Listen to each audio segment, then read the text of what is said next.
भगवान गणेश हैं, उन सबको हम प्रणाम करते हैं। और अब सौनक जी महाराज ने श्री सूत जी से निवेदन किया, गुरुदेव आप भगवान शिव जी के और चरित्रों को सुनाइए हमें। तो सूत जी मुस्कुरा करके बोल पड़े, हे ऋषियों ध्यान से सुनो।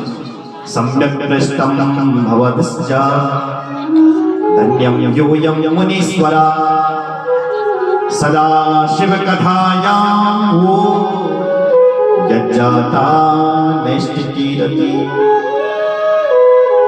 आप जैसे ऋषियों ने मुझसे भगवान शिव की कथा को पूछा है, हे ऋषियों तुमने मुझे आज धन्य कर दिया। शिव जी की कथा सुनने वाला ही धन्य नहीं होता, कहने वाला भी धन्य होता है। वक्तारम प्रेक्षकम श्रोत्री, तीन धन्य होते हैं भगवान की कथा से। पहला है वक्ता, जो शिव जी की कथा क्या गानो वो बल धन्य भेजा। प्रेक्षकम, जो शिव जी की कथा कुछ करो वो भी धन्य हो जाता है। श्रोती, जितने लोग भगवान शिव जी की कथा सुनता ये सभी लोग भी धन्य भेजा। तदपाद सलिलम यथा, जैसे भगवान शालिग्राम का चरणामृत, शालिग्राम का स्नान कराने वाला व्यक्ति एक, बांटने वाला भी एक, लेकिन पीने वाले लोग अनेक। अकाल मृत्यु को दूर करता है भगवान शालिग्राम का चरणामृत। ऐसी ही आज कथा वक्ता एक, करवाने वाला यहाँ तो अनेक, सुनने वाले भी सब अनेक। अब मैं आपसे भगवान शिव की कथा को कहता हूं। शंभो गुणानुवादात् को विरजे पुमान द्विजा बिना पशु बिनम त्रिविदा जनानंद करा सदा। शंभोर गुणानुवादात् को, वाह भगवान शिव जी के गुणानुवाद ऐसे हैं जो जीव को धन्य कर देंगे। ही अमालोकी त्रिगुणैश्चा भव रोगो समोसति। शिव जी की कथा ऐसी है जो औषधि है। और कैसी औषधि है? भवौषधि। हमारे यहाँ कुछ दवाई ऐसी हैं जो मीठी होती है। कौन सी है वो? होम्योपैथी। मीठी मीठी दवाई खाते जाओ और रोग को जड़ से मिटाते जाओ। आयुर्वेदिक दवाई है तो बहुत अच्छी, पर कड़वी बहुत होती है। उसी प्रकार ये ज्ञान जो कोई लेना चाहे वो तो कड़वा होता है, लेकिन कथा रूपी ज्ञान कोई पीना चाहे तो ये ऐसा ज्ञान है, सुनते जाओ और अपने पापों को जड़ से मिटाते जाओ। जड़ से पापों को मिटा देती है, इसलिए भवौषधि है। मनः श्रोत्राभिरामस्य यतः सर्वार्थतस्सवे। मन को शुद्ध करने वाली ये कथा शिव लीला प्रयत्नेन दुजास्तं सुमुखादरा। अब आप ध्यान से सुनो, बोलो जय सिया राम। एकस्मिन् समये विप्रा नारदो मुनि सत्तमा ब्रह्मपुत्रो विनीतात्मा तपथो मन आलती। एक समय की बात थी, देवऋषि नारद जी तपस्या करने के लिए गया। कहां? हिमालय में। और जब हिमालय की कंदराओं को देखा नारद जी ने, तो नारद जी का मन इतना प्रसन्न हो गया, इतना प्रसन्न हो गया कि नारद जी को लगा कि मैं इसी धरती पर जाप किया जाए। तो नारद जी उस धरती पर जाप करने के लिए बैठ गए। हिमशैल गुफा काची देखा परम शोभना यत् समीपे सुर नदी सदा बहती वेगतः। सुरसदी नदी बह रही थी। नारद जी ने उस नदी को बहते हुए देखा जब, तो नारद जी का मन किया कि मैं यहां पर तपस्या करूं। बैठ गया महाराज नारद जी तपस्या करने के लिए। नारद जी ध्यान मग्न था, भगवान के चिंतन में खोया हुआ था नारद। इतने में स्वर्ग के देवता इंद्र को पता चल गया कि नारद तपस्या कर रहा है। तो उसने सोचा कि ये नारद स्वर्ग की गद्दी को लेने के लिए तप कर रहा है शायद। उसने क्या किया, कामदेव को भेज दिया। कामदेव ने बहुत सारे बाण चला दिए, पर नारद जी पर कोई फर्क नहीं पड़ा। नारद जी तो तपस्या में लगा रहा। तम दृष्ट्वा मुनि शार्दूला लस्ते पे सुचिरम तपा बद्धवासनम दृढ़मौनी प्राणानायम्य शुद्धति। मन शुद्ध हो, आत्मा शुद्ध हो तो कौन किसी को परेशान कर सकता है।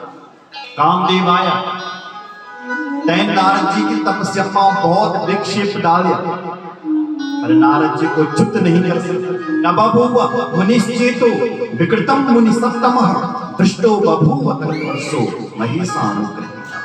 इस पर शिव जी की कृपा हो, महेश की कृपा हो, तैने को चित्त कर सको तेरे भजन से। आज नारद जी तपस्या में लगा रहे। कामदेव ने बहुत प्रयास किया, पर नारद जी को क्रोध दिया। नारद जी चित्त हुआ। कामदेव लज्जित हो गया, दौड़ करके आया और नारद जी के चरणों में प्रणाम करने लगा। नारद जी तुम धन्य हो, धन्य हो, धन्य हो, धन्य हो। कामांजयम मत्वा विवितो भून मुहीश्वरा तथैव विगता ज्ञान शिव माया विमोहिता। हे नारद तुम धन्य हो, धन्य हो, धन्य हो। तुमने काम को जीत लिया, काम को जीत लिया, तुम धन्य हो। धन्या धन्या महामाया संभवोई मुनि सत्तमा तदगतिम नहीं पश्यन्ति विष्णु ब्रह्मा दयोपि। अरे नारद तुम तो शिव जी से भी श्रेष्ठ बन गए हो। आजकल लोग शिव जी को ही कहते हैं कि शिव जी काम मारी हैं, भगवान शिव ने काम को जीता है। हे नारद, शिव जी ने तो काम को जीता पर क्रोध को नहीं जीता। हे नारद तुमने आज क्रोध को भी जीत लिया। शिव जी से तुम एक क्लास आगे चल गए, तुमने क्रोध को भी जीत लिया। इसलिए तुम श्रेष्ठ हो, श्रेष्ठ हो, श्रेष्ठ। नारद जी छाती चौड़ी करके वहां से गया, बोले भैया मैंने तुझे माफ कर दिया, जाओ अपने घर जाओ। और नारद जी अपने छाती चौड़ी करके स्वर्ग में गया। स्वर्ग के देवताओं ने कहा नारद तुम धन्य हो, धन्य हो, शिव जी से भी बड़े हो। शिव जी काम मारे माने जाते हैं। शिव जी ने काम को जीता पर क्रोध को नहीं जीता। हे नारद तुमने क्रोध को भी जीत लिया, तुम धन्य हो, धन्य। नारद जी अभिमान आ गया नारद को। तो नारद जी ने सोचा शिव जी को ये बात पता चलनी चाहिए कि मैं शिव जी से आगे बढ़ गया। अब शिव जी को कौन बताए ये बात? बोले मैं स्वयं बताऊंगा। ये कथा राम कथा में भी है और शिव पुराण में भी। तो नारद जी स्वयं कैलाश में चले गया। कैलासम प्रययो शीघ्रम समृतम कथितम मदि।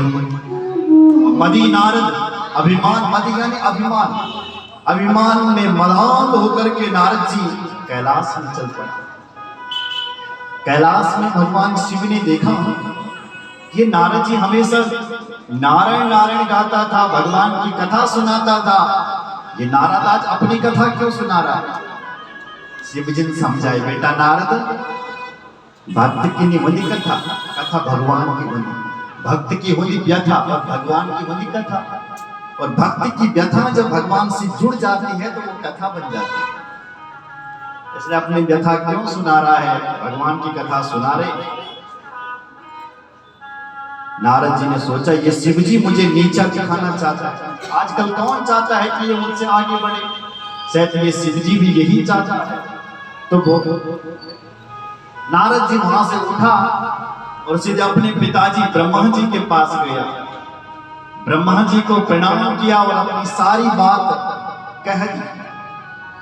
मैं हिमाचल में गया था, वहां पर मैंने बहुत तपस्या की। देवराज इंद्र ने कामदेव को भेजा, समझाया। ब्रह्मा जी ने समझाया, नारद जी ये बात तुम गुप्त रखो, गुप्त रखो। वाच्यमेव न कुत्रापि हरेरग्रे विशेषता, गोप्यं गोप्यं सर्वथा हि नैव वाच्यं कदाचन।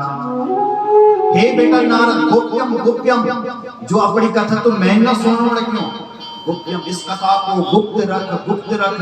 मैं लगू कि जब समय अछूनी चाहूं।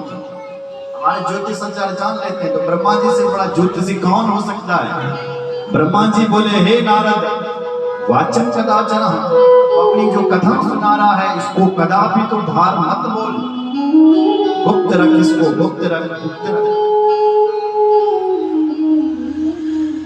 नारद जी ने कहना नहीं माना, पिता का भी कहना नहीं माना।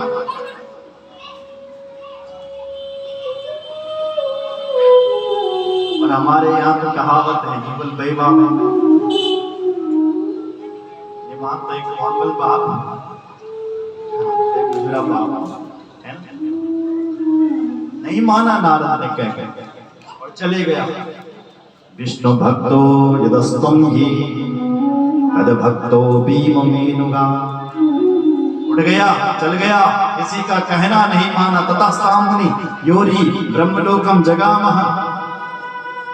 चलते चलते भगवान विष्णु को लोक को पहुंच गया। नारद जी अपनी कथा ही सुना रहा था, भगवान की कथा भूल चुका था। भगवान विष्णु के धाम को चले गया। नारदोऽधिययो शीघ्रम विष्णुं लोकं विनष्टधि, तदात्मकालमनावृत्तं गदितुं स्वां तदक्रतः।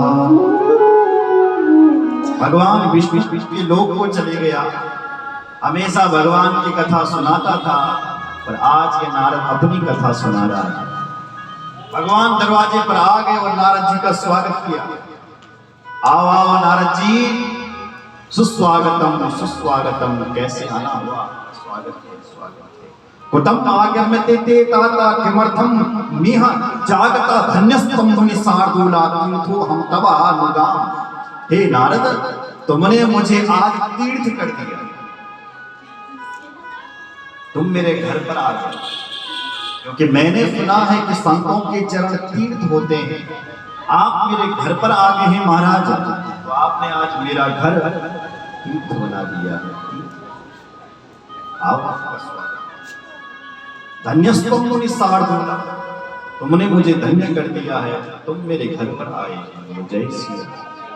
भगवान नारद जी की महिमा को गाने लगे। धन्यस्तम मुनि शार्दूला तपोनिधि रुदारधि, भक्ति त्रिवक्रम यस्यांति काम मोहातयोपि। संत जहां जाते हैं उनके चरण उस धरती को तीर्थ बना देते हैं, और संतों के मुख से जो निकलता है वह अपने आप में शास्त्र बन जाता है। संत जहां रहते हैं वहां तीर्थ बन जाता है। जो संत अपने मुख से बोल देते हैं वह घर और वह मुख से निकला हुआ शास्त्र बन जाता है। हमारे श्रीमद् भागवत में तो इतना लिखा है कि जो लोग अपने घर पर संत और ब्राह्मण नहीं बोलूंगा तो वो घर कर बोले ब्यालालय द्रुमावेक्ति परिक्ता किल संपदा। ब्यालालय द्रुमावेक्ति, फलों से लदा हुआ पेड़ तो है, पर क्या करें, बड़े बड़े सर्पों से लिपटा हुआ है। ना उस पेड़ के नीचे कोई सो सकता है, ना उस पेड़ के कोई फल खा सकता है। किस मतलब का है वो पेड़ जब सर्पों से भरा हुआ है? उसी प्रकार किस मतलब का है वो गृहस्थी का वो घर जिस घर में गुरु के चरण नहीं पड़ते, संत के चरण नहीं पड़ते, वो घर तो ये संसार में रहते हुए भी मरघटा है। यदि गृहस्थ तीर्थ पादीय पादा तीर्थ विवर्जितः, जिस गृहस्थ के घर में संत चरण पड़ गए, ब्राह्मणों के चरण पड़ गए, वह घर अपने आप में तीर्थ आ जाता है। उस घर में रिद्धि सिद्धि भगवान सत्यदेव आ जाते हैं, सत्य आ जाती है तो वहां लक्ष्मी आ जाती है। जहां लक्ष्मी आती है वहां कीर्ति चली आती है, वहां यश चले आता है। इसलिए सोचिए कि हमारे घर में कभी गुरु चरण, संत चरण, ब्राह्मण चरण पड़े कि नहीं पड़े? बोलो जय श्री राम। इसलिए भगवान आज नारद जी की महिमा गा रहा है। हे नारद, तुमने मुझे आज धन्य कर दिया जो मेरे घर पे आए। बहुत महिमा नारद जी गा रहे हैं। आगे ये कथा बहुत लंबी है। आगे जा करके भगवान नारद जी का ऑपरेशन करते हैं। आपको पता है कि ऑपरेशन कैसे होता है और ऑपरेशन में कितना दर्द सहन करना पड़ता है। नारद को भगवान, ये शिव पुराण की विशेषतम कथा है।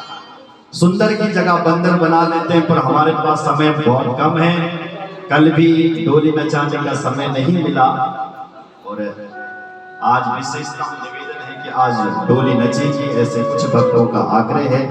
विस्तार सहित आज डोली को नचाएंगे, सभी लोग बैठे रहेंगे।